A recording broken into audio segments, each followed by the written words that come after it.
Okay, this is going to be a quick tutorial on how to download and set up your FMOD account. So first thing we're going to do is go over to Canvas.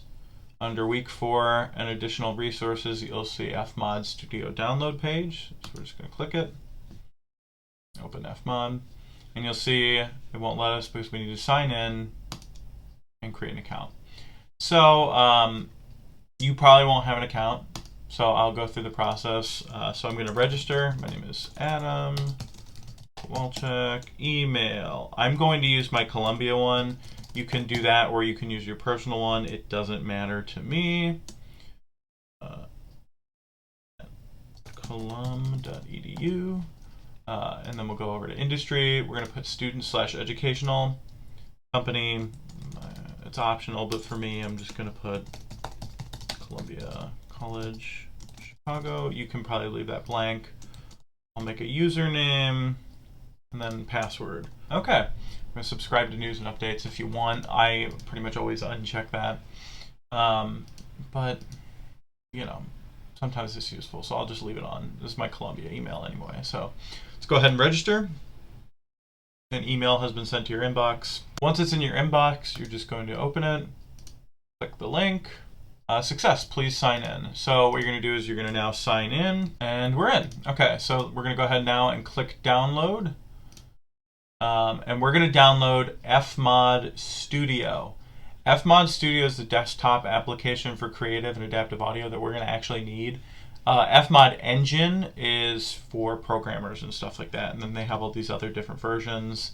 Looks like they have some third-party plugins, but we're not going to worry about that for these classes.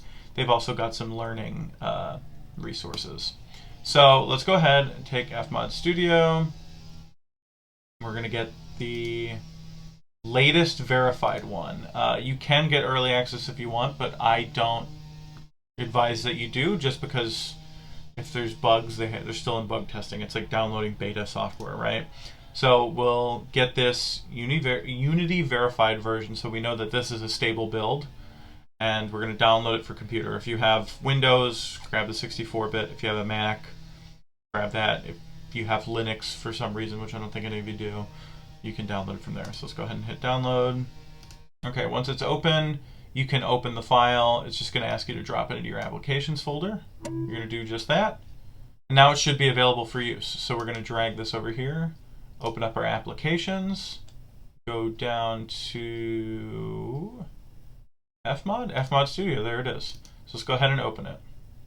Okay, once it opens, it should be this big, huge window that takes up your whole screen. So we're going to move it off to the side and talk about this dialog box really quick.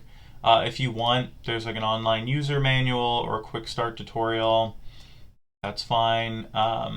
They've also got some examples that they've made for us, and that's where they are.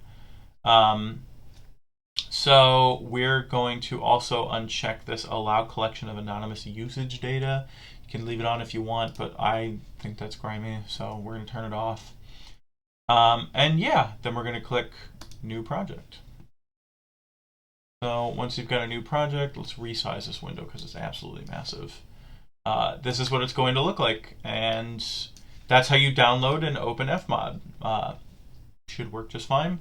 I've also put on Canvas a ton of tutorials about how to use it, as well as some just common getting started, how this works. So if you go under week 4 and go to additional resources, underneath the FMOD Studio download, there's going to be creating a new FMOD project cheat sheet, which I'll go over that in its own tutorial.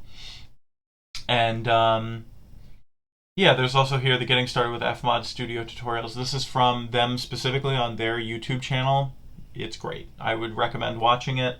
Otherwise, I'm going to be making a few more tutorials on how to create a session, how to add our ambient loops in from Project 1, and how to add a random element in from Project 1.